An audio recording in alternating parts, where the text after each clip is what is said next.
How to turn on or turn off easy mode for larger items on the Samsung Galaxy S25 series. First, tap on the home button to return back to the home screen.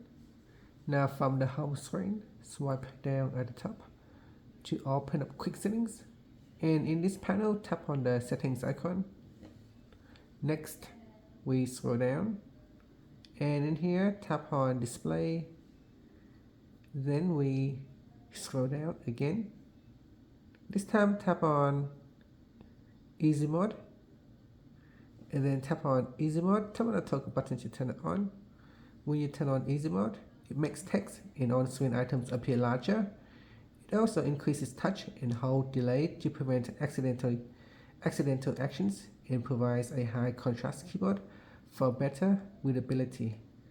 And that's it here. If I tap on the home button, you can see everything is now larger, including the apps icon, the text on the screen, and the widgets.